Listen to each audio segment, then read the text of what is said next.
Assalamualaikum warahmatullahi wabarakatuh. Pada pembahasan kali ini kita akan membahas tentang peradaban masyarakat Indonesia pada masa Islam. Kerajaan Islam di Indonesia yang diperkirakan mengalami puncak kejayaan berlangsung pada abad ke-13 sampai dengan ke-16 Masehi, maka memunculkan kerajaan-kerajaan yang besar. Berkembangnya kerajaan-kerajaan tersebut dikarenakan maraknya lalu lintas perdagangan laut yang terjadi. Pedagang-pedagang Islam dari Arab, India, Persia, Cina berbaur dengan masyarakat Indonesia yang pada akhirnya menyebabkan penyebaran agama Islam di Indonesia berkembang dengan pesat. Kerajaan tersebut tersebar di beberapa daerah di Indonesia seperti Sumatera, Jawa, Maluku, dan Sulawesi. Pada akhirnya menghasilkan akulturasi antara Islam dan agama sebelum Islam, yaitu Hindu dan Buddha di Nusantara. Beberapa contohnya seperti dari segi arsitektur atau bangunan. Bangunan pada masa ini juga masih mempertahankan bentuk dari bangunan Hindu seperti yang ada di Menara Kudus. Selain itu, penempatan makam berada di tempat yang tinggi atau gunung seperti di Imogiri. Sementara dari segi seni rupa, salah satu cabang seni rupa yang berkembang pada awal penyebaran agama Islam di Indonesia adalah seni kaligrafi, yaitu seni menulis lafaz Al-Quran. Kaligrafi tersebut biasanya digunakan untuk menghiasi bangunan makam atau masjid. Berkembangnya tulisan Arab Melayu di Indonesia, yaitu tulisan Arab yang dipakai untuk menulis dalam bahasa Melayu, kemudian melahirkan sastra seperti Hikayat Pandawa V, Hikayat Sri Rahma. Dari sektor pemerintahan pada masa ini menggunakan kesultanan dan menggunakan gelar Khalifatullah, namun juga menganut paham Sabda Padita Ratu. Sementara sistem kepercayaan, masih adanya kepercayaan seperti animisme dan dinamisme, dan adanya upacara-upacara adat yang kemudian menggunakan doa-doa Islam, dan adanya mistisme Islam atau tasawuf.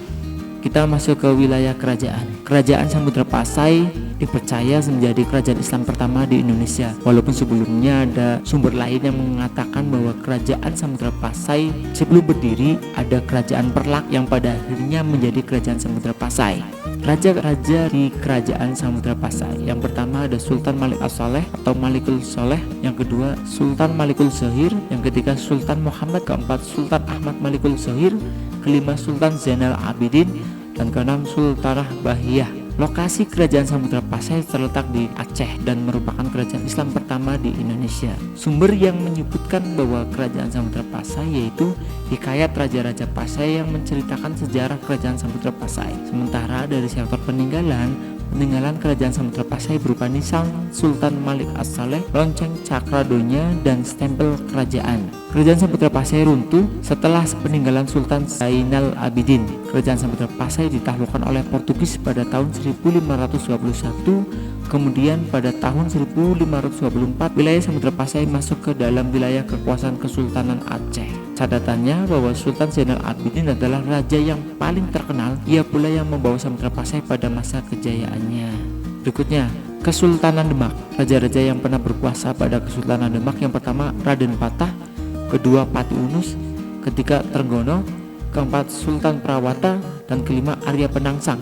Sultanan Demak terletak di utara Pulau Jawa dengan pusat di Demak setelah melepaskan diri dari kerajaan Majapahit. Pada tahun 1513, Pati Unus mencoba menyerang Portugis di Malaka dengan membawa sekitar 100 kapal dengan 5.000 tentara Jawa, namun serangan tersebut pada akhirnya mengalami kegagalan. Pada tahun 1521, Pati Unus mencoba menyerang Malaka untuk kedua kalinya, namun gagal, bahkan Pati Unus gugur dalam perang tersebut. Peninggalan Kesultanan Demak. Peninggalan Kesultanan Demak berupa Masjid Agung Demak, piringan sampah, beduk dan kentongan, dan dampar kencana.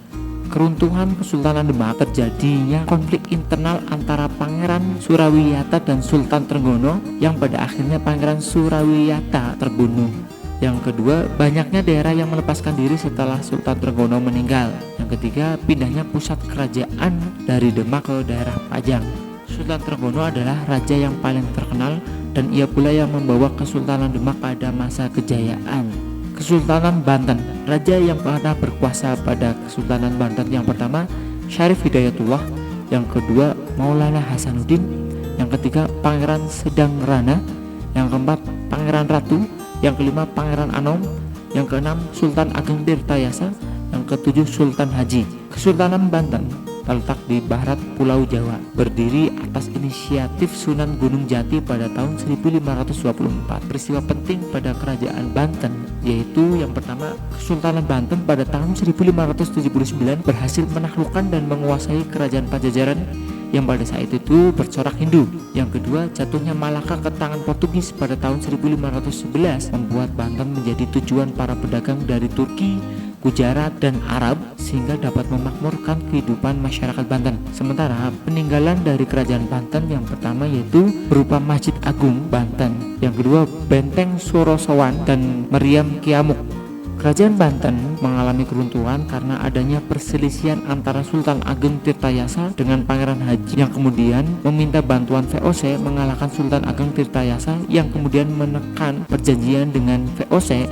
Maka pada tahun 1752 Banten menjadi daerah vasal dari VOC. Seperti kita tahu, Sultan Ageng Tirtayasa adalah raja yang paling terkenal pada kerajaan Banten dan ia pula yang membawa kerajaan Banten pada masa kejayaannya. Berikutnya, Kerajaan Mataram Islam. Raja-raja pada Kerajaan Mataram Islam yang pertama Sutawijaya, yang kedua Panembahan Hayakrawati, yang ketiga Sultan Agung, yang keempat Raden Mas Jolang, kelima Sultan Amangkurat, keenam Amangkurat II, ketujuh Amangkurat III. Kerajaan Mataram Islam berdiri pada tahun 1582. Pusat kerajaan ini terletak di sebelah tenggara kota Yogyakarta, yakni di Kota Gede. Peristiwa penting pada kerajaan Mataram Islam yang pertama, Sultan Agung berhasil menyatukan kerajaan-kerajaan Islam di Jawa. Usaha ini dimulai dengan menguasai Gresik, Jaratan, Pamekasan, Sumenep, Sampang, Pasuruan, kemudian Surabaya pada 1614. Sultan Agung dua kali menyerang Batavia pada 1628 dan yang kedua pada tahun 1629, namun keduanya mengalami kegagalan. Yang berikutnya mencetuskan kalender Jawa Islam pada tahun 1625. Peninggalan Mataram Islam adalah makam Imogiri, Meriam Segarawana, serta Syuh Blata dan penanggalan Jawa Islam. Keruntuhan kerajaan Mataram Islam dikarenakan banyaknya intervensi VOC pada masa pemerintahan VOC. Yang kedua, banyaknya pemberontakan di daerah-daerah. Contohnya pada tahun 1677 Trunajaya berhasil merebut istana Leren. Yang kedua, Amangkurat II yang terlalu tunduk dengan VOC yang menimbulkan ketidakpuasan bangsawan. Yang keempat, ditekennya perjanjian Giyanti pada tahun 1755 yang membagi dua wilayah Mataram Islam. Kerajaan Gotalo.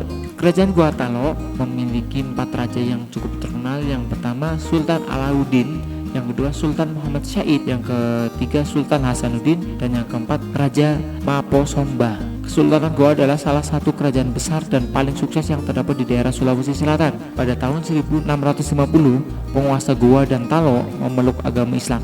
Pada tahun 1676, Kesultanan mencetuskan suatu humuk maritim dan niaga yaitu Ade Aloping Loping Bicarana Pabalue. Pada abad ke-16 dan 17, Kesultanan Goa mengalahkan negara-negara tetangganya dan menyatukan daerah sekitar. Peninggalan Kesultanan Goa diantaranya adalah kapal pinisi, Masjid Katangka, dan Fort Rotterdam.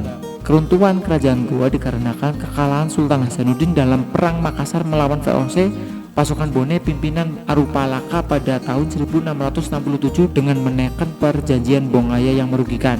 Anak Sultan Hasanuddin yaitu Raja Mapasomba yang tidak mau bekerja sama dengan VOC yang akhirnya diturunkan oleh VOC. Sebagai catatan, Sultan Hasanuddin adalah raja yang paling terkenal dan ia pula yang membawa Kesultanan Gotalo pada masa kejayaannya. Sementara peninggalan-peninggalan pada masa Islam. Pada masa Islam diawali dengan ditemukannya bentuk monumen seperti makam, masjid, kuburan, dan keraton. Masjid dan makam menjadi ikon perkembangan Islam di Nusantara. Masjid-masjid lama di Jawa contohnya seperti masjid di Banten, Cirebon, Kudus, Demak, Gresik, dan Mentingan. Ini infrastruktur Masjid Agung Demak ya, sampai hari ini masih tetap kokoh berdiri dan dengan struktur bangunan yang masih sama ya, dengan beberapa saka yang masih sama ya. Makam kuno. Makam menjadi bagian penting penanda perkembangan Islam karena pada masa sebelumnya dikenal sistem pembakaran jenazah. Terdapat berbagai ragam hiasan di makam kuno. Terdapat hiasan berupa kaligrafi. Ini contoh nisan-nisan pada masa peninggalan kerajaan Islam.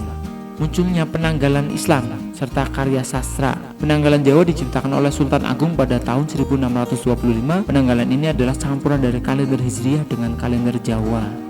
Itu saja pembahasan tentang masa kerajaan Islam di Indonesia. Kurang lebihnya mohon maaf. Saya akhiri. Assalamualaikum warahmatullahi wabarakatuh.